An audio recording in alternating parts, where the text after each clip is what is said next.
నువ్వేమన్నా అనుకుంటాడేమో తిరిగి అధికారంలోకి వస్తానని చెప్పి. కళ్ళలో కూడా నీకు కాదు.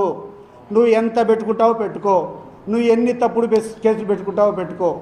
నేను ఈరోజు ఈ యొక్క ప్రెస్ మీట్ ద్వారా వైఎస్ఆర్ కాంగ్రెస్ పార్టీ శ్రేణులకు అందరికీ కూడా చెప్తాండా, వీళ్ళు పెట్టేటువంటి కేసులన్నీ మోసుకుందాం. దయచేసి ఎవడు భయపడద్దండి. ఏం చేస్తాడు, ఎన్ని రోజులు లోపల పెడతారు?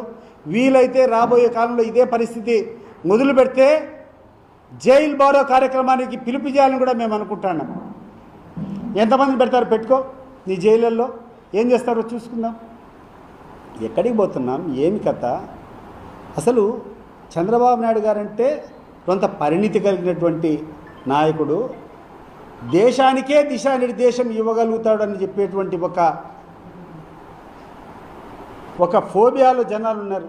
మరి అటువంటి స్థాయి నాయకుడు ఈరోజు ఏం నీ కొడుకు ఏమైనా నీ కొడుకు తప్పు చేస్తే నీ కొడుకుని దండించాల్సింది పోయి నువ్వు ఆయనకు వంత పడతావా?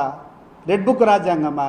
ఎవడయ్యా నీకు చెప్పింది? దేర్ ఈస్ ఓన్లీ భారతదేశ రాజ్యాంగం ఒకటే ఉంది, constitution of India, only that will prevail. నీ కొడుకు నువ్వేమైనా చేసినావంటే వినాశకాలం వస్తే విపరీత బుద్ధి ఉంటుంది అంటారు. ఈ విపరీత బుద్ధి వచ్చి నువ్వు చేస్తున్నావు. నీ ధైర్యం బహుశా ఒకటి ఏంటంటే అవినీతి డబ్బు చాలా ఎక్కువ ఉంది, వీలైతే కనుక గవర్నమెంట్ రాకుంటే పలాయన భరిస్తాం. ఏ రకంగా అయితే కనుక విదేశాలకు వెళ్ళిపోతారు కదా, ఇప్పుడు పాకిస్తాన్లో ఉన్నటువంటి నాయకులంతా అధికారం అయిపోతానే వెళ్ళిపోతారు, ఇక్కడి నుంచి ఇంగ్లాండ్కి వెళ్ళిపోతారు. సో అట్లా ఆ రకంగా నువ్వు వెళ్ళిపోవాలనుకుంటున్నావు. కుదరదమ్మా, కుదరదు. చూపిస్తాం మీకు. నీకు ఒకటే ఒక ఛాలెంజ్ విసురుతున్నా, లోకేష్ గారు, నీకు ధైర్యం ఉంటే రేపు ఇదే రాష్ట్రంలో నువ్వు వచ్చి నివాసం ఉండగలిగితే నీకు సాష్టాంగం పడతా నువ్వు చేసేటువంటి అరాచకాలు. గుర్తుపెట్టుకో. ఇప్పటికైనా మంచి పద్ధతిలో నడుచు. ఏం భయపడిస్తావా? ఎవడు నువ్వు? అసలు ఏ అధికారం ఉంది నువ్వు మమ్మల్ని భయపడించేదానికి? ఏ అధికారం ఉంది మా మీద నువ్వు తప్పుడు కేసులు పెట్టడానికి? నీకు ఏ అధికారం ఉంది? ఎవడిచ్చాడు నీకు అధికారం? ఈరోజు సామాన్యుని తీసుకొని జెండా బీకితే 307 సెక్షన్ పెడతావా? ఈరోజు సామాన్యుని తీసుకొని పోయి చితకబారుతావా రోడ్ల మీద? ఎవడిచ్చాడు నీకు రాజ్యాంగం? నువ్వు అవినీతి కేసులు పెడతాండవు. నీ పార్టీ వాళ్ళ అవినీతి కేసులు ఒక చిట్టా ఓపెన్ చేయి, జనంలోకి రా, జనంలో ఫీడ్బ్యాక్ తీసుకో, విలేకరులను అడుగు ఎవరెవరు ఎక్కడెక్కడ చేస్తున్నారు, ఏ జిల్లాలో ఏ రకంగా నాయకులు ఉన్నారు, ఏ నియోజకవర్గాల్లో ఏ రకమైనటువంటి నాయకులు ఉన్నారు. ఒకసారి తీస్తే జైళ్ళు పట్టవు. నీ పార్టీ నాయకులు, నీ పార్టీ కార్యకర్తలు చేసే అగడాలు చూస్తే జైళ్ళు కాదు, దేశంలో ఉండే జైలు కూడా పట్టవు. అది గుర్తుపెట్టుకో.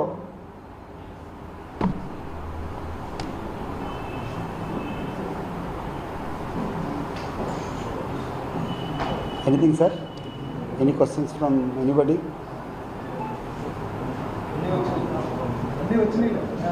అంటే మీకేమైనా దాని డౌట్?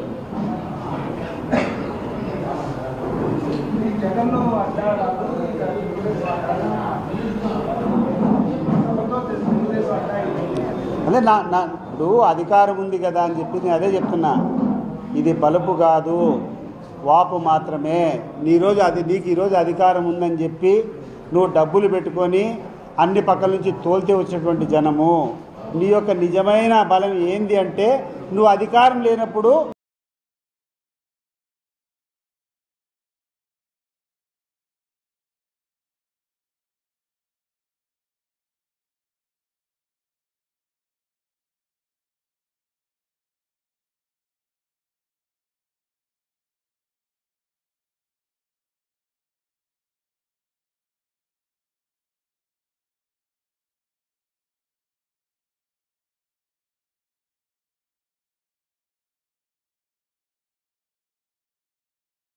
తప్పితే ఈరోజు జనం తోలితే ఏమొస్తుంది చెప్పు? ఈరోజు ఈ ప్రాంతంలో ఉన్నటువంటి అన్ని ప్రాజెక్టులు రాజశేఖర రెడ్డి గారి చలవో, లేకుండా ఉంటే జగన్మోహన్ రెడ్డి గారి చలవో కాదంటావా నువ్వు? నీ యొక్క బ్రాండ్ ఏముంది చెప్పు?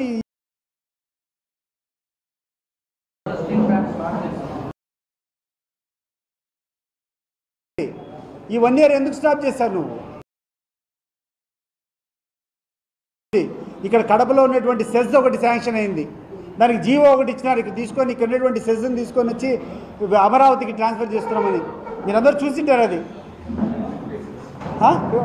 GO number 56. మరి నువ్వు కూర్చొని కడపలో కూర్చొని మానాడు పెట్టుకొని ఇక్కడంటే వంగమాగదులంతా కూర్చొని ఏందేందో భజన కొడుతున్నావు. ఏం భజన కొడతావు నువ్వు?